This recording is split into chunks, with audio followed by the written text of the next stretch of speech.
उत्तर प्रदेश के अलीगढ़ में मेरठ सौरभ हत्याकांड और इंदौर का राजा रघुवंशी चर्चे में हत्याकांड बनने वाले हत्याकांडों को भी पूरी तरह से अलीगढ़ में पीछे छोड़ दिया गया, जहां ललिता ने अपने पति ऋषि कुमार को मौत के घाट अपने प्रेमी के साथ मिलकर उतार दिया। अगर आप इस बात को सुनेंगे तो आपके पैरों तले जमीन खिसक जाएगी। ललिता का प्रेमी और कोई नहीं बल्कि ऋषि का ही चचेरा भाई था। चचेरे भाई के संबंध शादी से अवैध संबंध उसके पहले से थे और शादी के बाद भी वह उससे मिलता जुलता रहता था। जानकारी के अनुसार ऋषि 3 भाई थे। 2 भाई ट्रक चलाते हैं। माता पिता का पहले ही निधन हो गया था। ऋषि घर में सबसे बड़ा था। उम्र उसकी 30 साल थी। 2 साल पहले उसकी शादी ललिता से हुई थी और 8 महीने की उनकी बच्ची भी थी। ललिता ने अपने प्रेमी के साथ मिलकर उसकी बड़ी बेरहमी से हत्या की और हत्या करने के बाद फिर उसको पुलिस को गुमराह करने के लिए एक झूठी तहरीर भी दी और गांव के ही कुछ लोगों के नाम उसने तहरीर में नाम दर्ज आरोपियों के लिख दिए।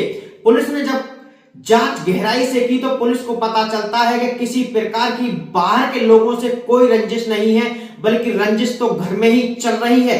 2 साल पहले शादी हुई थी, लेकिन 3 साल पहले से ही ऋषि का चचेरा भाई ललिता को जानता था। ललिता के इतने करीब वह रहता था। पुलिस ने जब आरोपी को गिरफ्तार किया, उससे पूछताछ की गई तो जुर्म अपना कबूल कर लिया।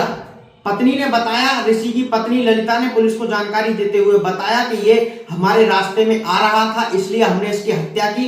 गोली मार के इसकी बड़ी बेरहमी से हत्या की। इसकी लाश को हमने बाग में फेंक दिया। जब पूरी जानकारी दी गई तो हमने प्लानिंग बनाई कि अगर सुबह को इसकी लाश मिलती है तो किस चीज की पुलिस को बताएंगे।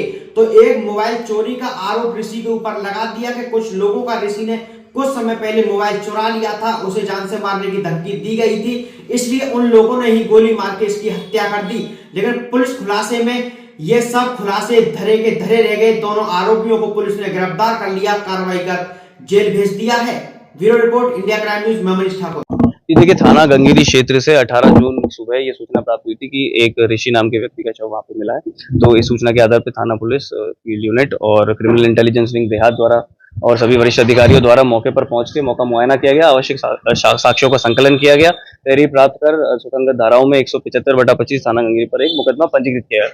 तो तीन टीमों जिनका गठन किया गया था, तीनों ही टीमों ने बेहद सराहनीय कार्य करते हुए 24 घंटे सफल अनावरण किया है। इस घटना का जो मुख्य उद्देश्य रहा वो ये रहा कि जो मृतक की पत्नी थी, उनका अवैध संबंध मृतक के ही चाचा के बेटे निदेश के साथ था, दोनों ने मिलके जब इस बात का पता मृतक को चल गया तो दोनों ने मिलके मृतक की हत्या की साजिश दोनों ने आपस में रची थी। और आरोपी ने अपने घर से तमंचा लाके मृतक को पीछे से फायर करके गाँव में ही उसकी हत्या कर। महिला जब हत्या की थी तब साथ नहीं थी। ये योजना पहले से बनी हुई थी कि जब इसने हत्या कर दी तो उसने वापस जाके महिला को बताया। महिला इसी मुख्य आरोपी के ही घर में उस समय थी जब ये बात बताई गई। तो महिला ने इस बात की सूचना की उसके पति की हत्या हो गई, ना ही अपने परिजन को दी, ना ही अपने ससुराल जन को दी, ना ही पुलिस को दी अगले 2 दिन तक। और जब बाद में इस पूरी कड़ी को जोड़ा गया, घटनास्थल को देखा गया, आवश्यक साक्ष्यों का संकलन किया गया, तो ये पूरी बात सामने निकल के आई। और फिर उसके बाद इन दोनों ने ही अपना गुनाह कबूला। इन्होंने 315 बोर के तमंचे से एक राउंड फायर किया था कान के पीछे से, जिसमें मृतक की मौके पर ही मृत्यु हो गई थी। और उसके इलाज के लिए भी ना महिला द्वारा ना ही उसके भाई द्वारा किसी तरह के कोई प्रयास किए गए, ना पुलिस को बताया गया, जिससे उनका जो मोटिव है, जो प्रिपरेशन है और जो सब्सिक्वेंट कंडक्ट है वो सब कुछ क्लियर होता है।